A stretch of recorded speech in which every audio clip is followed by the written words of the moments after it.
Dans le Coran, Allah nous met en garde contre un péché qui ne profite ni à ceux qui le pratiquent, ni à ceux sur qui il est pratiqué. C'est un art en rapport direct avec le monde de l'invisible, enseigné par les diables, les démons et les djinns. Ceux qui le pratiquent se causent du tort, tout en sachant très bien que ceux qui se procurent ce pouvoir n'auront aucune part dans l'au-delà. Vous l'aurez compris, je parle bien ici de la sorcellerie, l'une des 7 turpitudes mentionnées par le prophète sallallahu alayhi wa sallam. Pourquoi ce péché est-il si dangereux ? Car il pousse ceux qui le pratiquent à faire appel à des forces inconnues, à de dangereux esprits et aux shayatin. Tout cela afin de détruire les relations entre les gens, de briser les couples et de semer la corruption sur la terre. Mais la plus dangereuse partie de ce péché, c'est bien évidemment l'association, le shirk, le seul péché qu'Allah ne pardonne pas. Vous avez peut-être déjà connu une personne de loin ou de près qui baigne dans ces arts interdits. Mais aujourd'hui, nous n'allons pas vous parler de ce qui est clair et apparent pour vous. Nous allons vous montrer l'existence bien réelle d'un fléau qui sévit au sein même de notre communauté. C'est pour ça que cette vidéo va s'adresser particulièrement à nos sœurs, les femmes de cette communauté. Quant aux frères, restez bien jusqu'à la fin de la vidéo afin de préserver vos foyers de ce mal conformément à la parole d'Allah. Ô vous qui avez cru, préservez vos personnes et vos familles d'un feu dont le combustible sera les gens et les pierres, surveillés par des anges rudes, durs, ne désobéissant jamais à Allah en ce qu'il leur commande et faisant strictement ce qu'on leur ordonne. Car cette mise en garde est à destination de nos mères, de nos sœurs, de nos filles et de toutes musulmanes qui cherchent à se préserver du mal absolu qu'est l'association, le plus grand péché en islam. Mais avant de commencer, nous tenons à rappeler à tout le monde que les comptes en coaching et développement personnel ne sont pas tous comme ceux que nous allons vous exposer aujourd'hui. Aussi, les femmes ne sont pas les seules atteintes par ce genre de phénomène. Et bientôt, nous vous ferons une vidéo détaillée sur les soi-disant imams qui baignent dans les sciences douteuses et les pratiques occultes. Assalamu alaikum. Aujourd'hui sur Jannah TV, entrons ensemble dans le monde des sorcières en hijab. En tant que musulmans, nous croyons que cette dunya est une demeure d'épreuves pour les croyants. D'ailleurs, vous-même dans votre vie, vous vivez peut-être une ou plusieurs épreuves difficiles. Éducation des enfants, problèmes liés au passé ou à vos parents sont les résultats de nombreuses faiblesses et peut-être même d'affreux traumatismes. Parmi les remèdes qu'Allah nous a donnés pour faire face à cela, il y a bien évidemment la prière, les invocations, les bonnes actions et tout ce qui peut nous rapprocher de notre Créateur. Car en réalité, le fait d'être éprouvé n'est qu'une preuve de l'amour d'Allah envers le croyant ou la croyante. Et bien souvent, à cause de ces chocs émotionnels, certains d'entre nous se retrouvent sur les réseaux sociaux tentant d'oublier leurs problèmes et de retrouver leur foi. Et ce, grâce aux nombreux hadiths, rappels et invocations sur leur feed. Soudainement, entre 2 posts religieux, vous voyez une femme, vêtue d'un voile, qui parle de pensées positives et d'exercices de développement personnel afin de reprendre confiance en vous. Jusque-là, il n'y a aucun mal. Au contraire, un sentiment d'espoir vous gagne et vous décidez de regarder le compte de cette femme afin d'en savoir plus sur ce qu'elle propose. Cependant, ce que vous ne savez pas encore, c'est que vous êtes peut-être tombé sur l'un des 3 types de fléaux que nous avons dénombrés durant nos recherches. Commençons d'abord par la première, celle que l'on va appeler l'influenceuse des pensées, des énergies et des chakras. Comme une nouvelle tendance apparue récemment sur les réseaux sociaux, de nombreuses jeunes femmes portant un voile se lancent dans la mode des conseils en entrepreneuriat et en développement personnel. Jusque-là, il n'y a rien d'anormal. Mais si vous êtes charmé par cette image de jeunes femmes voilées actives dans le business, il ne vous faudra pas scroller bien longtemps pour découvrir d'effrayantes vérités à leur sujet. Rien qu'en posant vos yeux sur leur description, vous pourrez lire bien distinctement et afficher comme une fierté le terme de féminin sacré. Pour ceux qui ne le savent pas, le féminin sacré est considéré comme un mouvement féministe mais aussi spirituel, car son origine est liée à une connexion avec une soi-disant déesse mère. Selon cette croyance du temps de la préhistoire, une grande déesse mère aurait régné sur le monde des hommes. Elle incarnait ce qui est tout, femelle, mâle, création, fertilité, destruction et mort, mais aussi et surtout l'union avec la terre-mère et le divin. C'est une puissance qui anime les femmes de l'intérieur et les pousse à l'honorer. Souvent associée à la douceur, à la puissance et à la compassion, cette représentation des énergies féminines est le symbole parfait de la facilité qu'ont les illuminés à adoucir le shirk avec des mots plaisants et réconfortants. Mais ce n'est pas tout, car entre les conseils bienveillants et les microsciences religieuses se cachent des exercices ressemblant trait pour trait à de la magie noire ou à des pratiques sectaires. Voici par exemple l'un des exercices qu'elle vous propose. En fait, c'est un truc qui s'appelle le bonhomme allumette. C'est un exercice de visualisation pour rompre les liens toxiques. Alors, disclaimer, ce n'est pas un sort, ce n'est pas un sortilège, c'est un exercice de visualisation que l'on peut faire avec une situation, une blessure, une personne ou même soi-même en fait. Si on a des comportements toxiques envers nous-mêmes, un ex, ça peut être une lignée ou ça peut être vous-même. Donc si c'est votre parent ou qu'est-ce, vous mettez le nom et le prénom de nouveau et l'âge. Si c'est vous, vous mettez en fait votre nom, votre prénom et le comportement toxique que vous avez, donc dépressif, pessimiste, etc. Et si c'est une situation ou une blessure, vous dessinez vous en bonhomme allumette et la situation et la blessure peuvent être en mode rectangle, donc je vais vous remettre un dessin quelque part. Donc voilà, donc ça vous dessinez. Moi, c'est un exercice que j'utilise souvent quand je me rends compte que je suis encore attachée à des personnes et qu'elles ne font plus partie de ma vie, tout simplement. Le bonhomme allumette est un exercice créé par Jacques Markel, qui a été repris par de nombreuses pages d'occultisme, de voyance ou de médium. Certains le qualifient même par le terme de rituel. De plus, il y est fait mention de la croyance au chakra issue des religions hindoues et bouddhistes. Même si ce genre d'exercice n'est pas directement lié à de la magie noire, il est évident qu'il ne s'agit en aucun cas de nos croyances. Au contraire, cela peut faciliter le cheminement spirituel des plus faibles d'entre nous qui peuvent par la suite se faire manipuler afin de pratiquer des rituels bien plus obscurs et diaboliques. Mais la chose la plus détestable que nous avons trouvée sur ce type de compte, ce sont les propositions de lecture de livres comme dans cette vidéo. Donc, je reprends. Renoue avec ton cœur. Il y a donc dans la table de matière les attachements, l'amour expliqué. Donc les attachements, pourquoi les gens doivent se séparer, reprendre ton corps en main, l'amour, s'échapper de la pire des prisons, les épreuves. Voilà. C'est à quoi ressemblerait l'islam si toutes ces femmes musulmanes n'avaient pas été oubliées. C'est un petit livre qui explique les grandes figures des femmes islamiques qu'on a oubliées. Et donc, il y a celui-là de la sira du prophète expliquée aux jeunes, que je compte lire avec mon petit frère, parce qu'il n'a jamais lu de sira. Il y a ce gros pavé. Et le dernier en français, ça c'est pour les personnes qui ont déjà fait l'énéagramme. Fait l'énéagramme, allez le faire, sérieusement c'est une expérience de ouf. Bref, c'est lys d'âme, donc cultiver et fleurir le meilleur de soi à la lumière des prophètes. Et si vous voulez, pour chaque prophète, non, pour chaque énéagramme, la personne a mis un prophète. Et donc du coup ça vous permet en fait de comprendre la beauté de chaque type en énéagramme.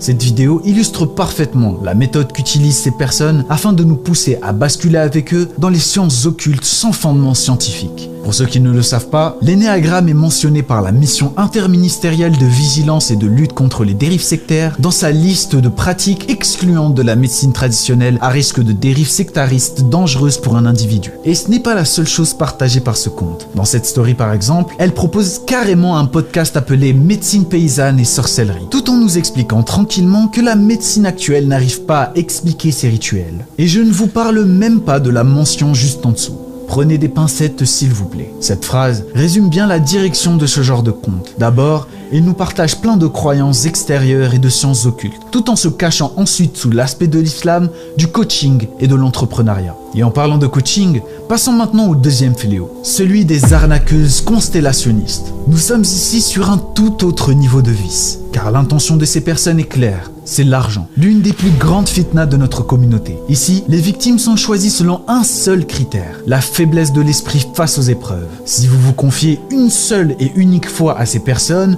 même pour quelque chose de très banal, elles vous feront penser qu'elles ont lu en vous un problème bien plus profond que ce que vous pouvez penser, en affirmant détenir de soi-disant dons de clairvoyance. À travers cette vidéo, je vais t'expliquer le principe des mouvements croisés. Alors, déjà, expliquer pourquoi on le fait, puisque ce mouvement croisé des deux mains, des deux bras, eh bien, va permettre au cerveau gauche et droit de se connecter, de travailler ensemble, et puis de mieux intégrer les phrases, de mieux les assimiler. Alors, c'est très simple. On va prendre les deux mains. Donc, on va placer la main droite sur le bout du nez et on ramène la main gauche sur l'oreille droite. Ensuite, on écarte les mains et on fait dans l'autre sens. Main gauche sur le nez, main droite sur l'oreille gauche. Ensuite, j'écarte et je fais dans l'autre sens. En même temps que je répète la phrase. Si je prends une des deux phrases, de jour et de nuit, tous mes intérêts prospèrent. De jour et de nuit, tous mes intérêts prospèrent.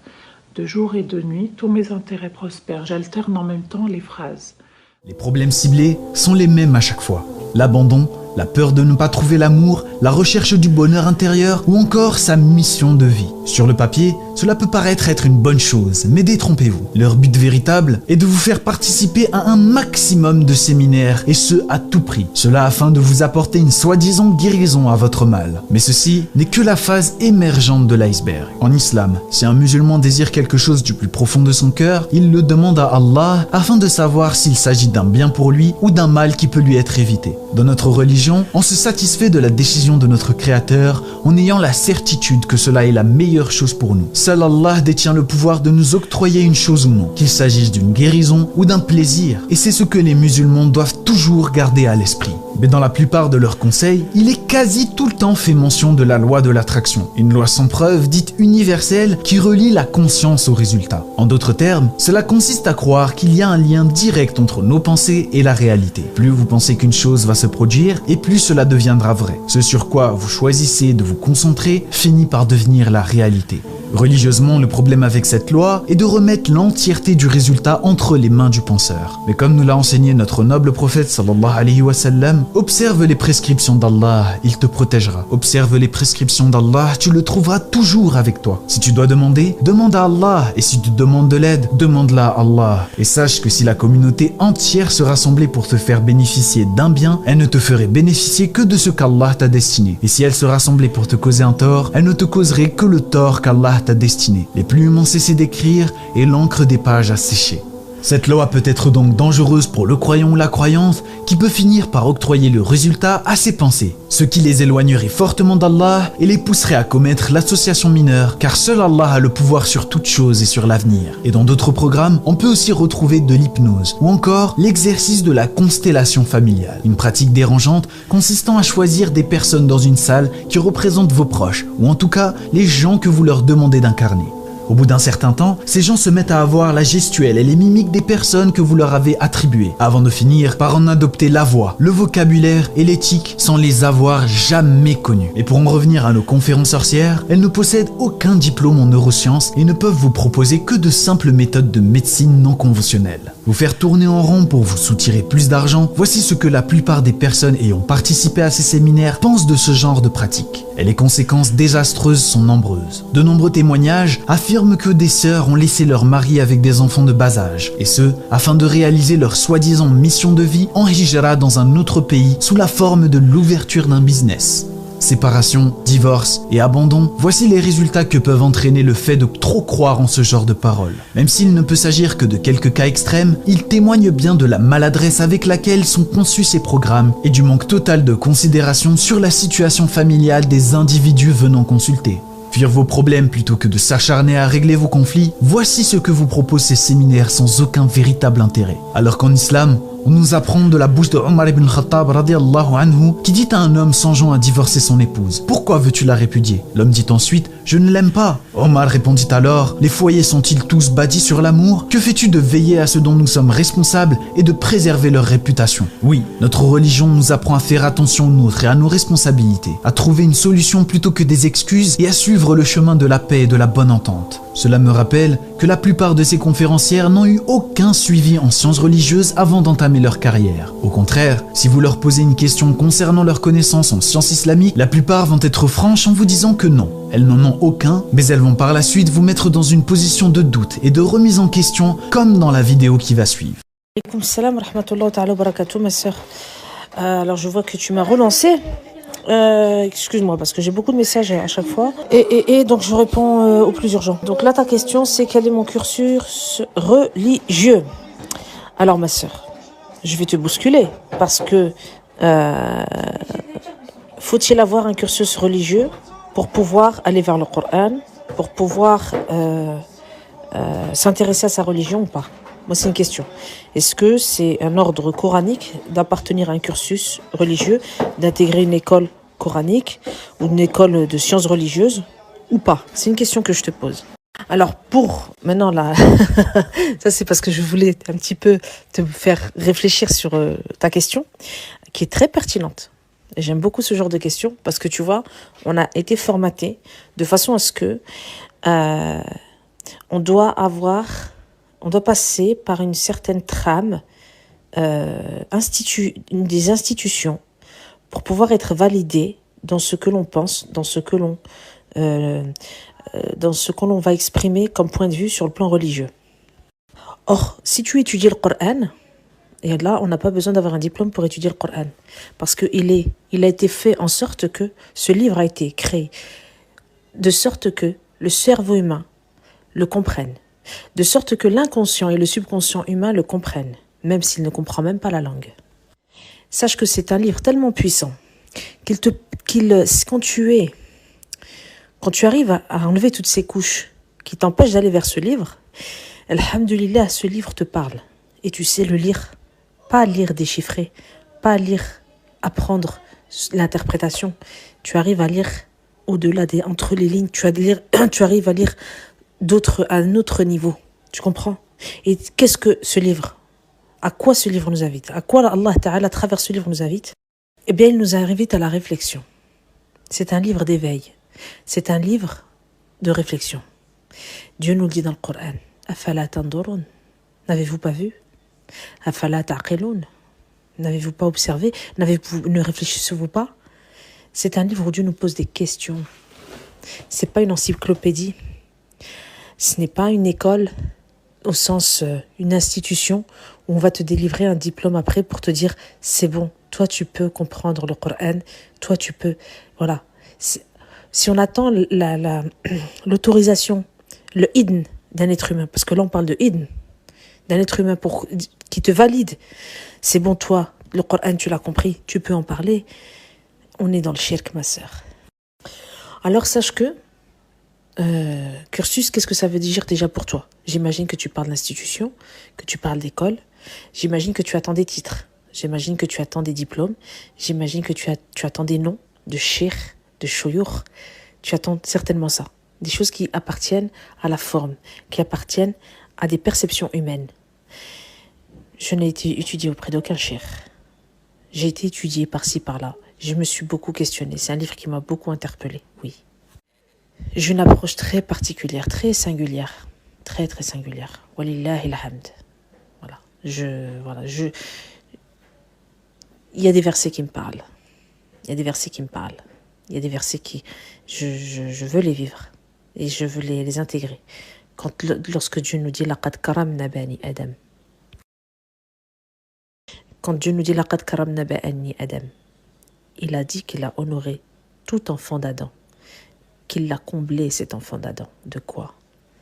De tellement d'un potentiel, d'une intelligence, de plusieurs intelligences. Excuse-moi, j'ai dit une seule. Il y a plusieurs intelligences chez l'être humain. Et ça, c'est pour tout Bani Adam. Et c'est le Kitab al-Manshur, Coran. Mastour, Kitab al-Mastour, c'est le livre secret. Mais il y a le Kitab al-Manshur qui est l'univers, qui est notre environnement, qui est le monde, qui est le cosmos. Et l'un va avec l'autre, parce que l'un va t'inviter chez l'autre.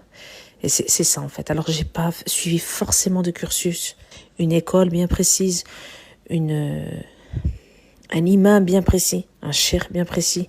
Je n'ai pas été voyager pour apprendre, non.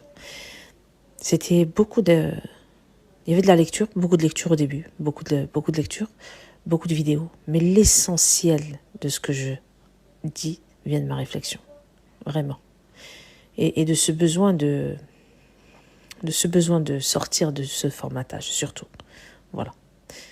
Il ne faut pas s'étonner alors, chers frères et sœurs, que leur programme se mêle à n'importe quelle autre croyance ou science complètement opposée au principe même de l'islam. Passons maintenant à notre dernier point. Pour nous, il s'agit de la pire de ces trois catégories. D'abord, car elle regroupe l'ensemble des fausses croyances vues précédemment, mais aussi et surtout à cause de la médiatisation de ceux qui le pratiquent. Je vous parle ici des pseudo-psychothérapeutes chamaniques. On va préparer le voyage chamanique par un appel aux directions. Avant cela, vous aurez préparé votre lieu, peut-être en mettant des pierres comme gardiens autour d'un cercle, en préparant un autel, en rendant le lieu accueillant pour les esprits, pour qu'ils aient envie de venir vous aider. Puis nous allons faire l'appel aux directions pour appeler tous les esprits qui peuvent vous aider dans votre travail, dans votre intention de voyage. Cet appel aux directions sert aussi à renforcer, à guérir un lieu.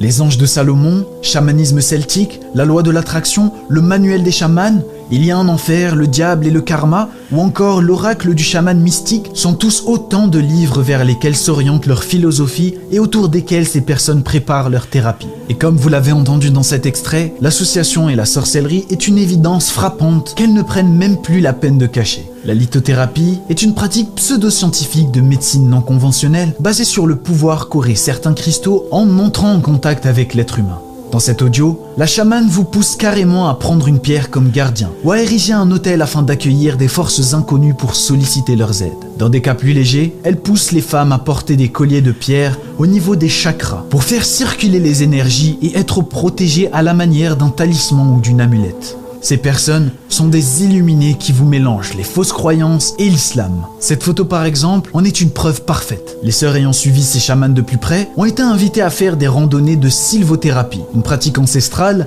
qui, bien que prouvée comme étant bénéfique pour l'homme par certains scientifiques, n'est qu'un argument médiocre afin de réaliser un cercle de manifestation, un shirk en rapport avec l'univers. Durant ces mêmes randonnées, elles distribuent aussi des cartes avec un texte de remise en question demandant l'aide de l'univers et du cosmos afin d'être guéri et guidé par ce dernier.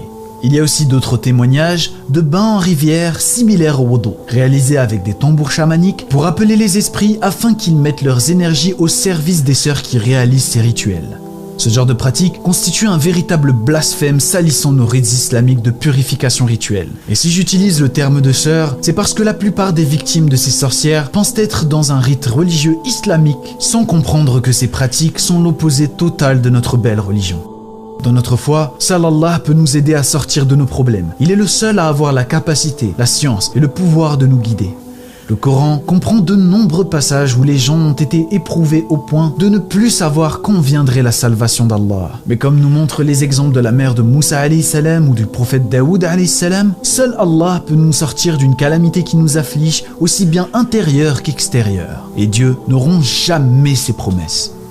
Au final, le plus grand point commun entre ces personnes est ce qui nous attriste le plus. Et elles utilisent toutes les signes de l'islam comme le voile, les noms d'Allah et le Coran pour embellir leurs actions, leurs rites et manipuler les femmes en détresse. Elles mélangent la beauté de la religion et la science du développement personnel à une multitude de croyances païennes, occultes et chamaniques, tout cela afin d'en faire un fonds de commerce qui ne leur profitera ni dans ce monde ni dans l'au-delà. Mes frères et sœurs, il est grand temps que la communauté musulmane soit avertie concernant ces pseudo-psychothérapeutes chamaniques qui profitent de la faiblesse des gens pour les pousser à l'association et aux rituels sectaires. Il est grand temps que ces maudits personnages arrêtent de salir notre belle religion en la mélangeant à des croyances extérieures complètement contraires à nos principes. Condamnons fermement ces pratiques en nous instruisant sur notre religion, en mettant en garde les gens contre ces fléaux qui ont pénétré notre communauté et en se rapprochant d'Allah afin qu'il nous protège tous de ce genre de dérive. Pour conclure, je vous laisse avec cet enseignement du prophète sallallahu alayhi wa sallam qui nous dit, selon Ibn Mas'ud radiyallahu anhu, le prophète sallallahu alayhi wa sallam a dit « Celui qui, dans le besoin, cherche l'aide des gens, restera dans le besoin. Quant à celui qui se tourne vers Allah, il obtiendra tôt ou tard les faveurs d'Allah. » واتبعوا ما تتلو الشياطين على ملك سليمان وما كفر سليمان ولكن الشياطين كفروا يعلمون الناس السحر وما أنزل على الملكين ببابل هاروت وماروت وما يعلمان من أحد حتى يقولا إنما نحن فتنة فيتعلمون منهما ما يفرقون به بين المرء وزوجه وما هم بضارين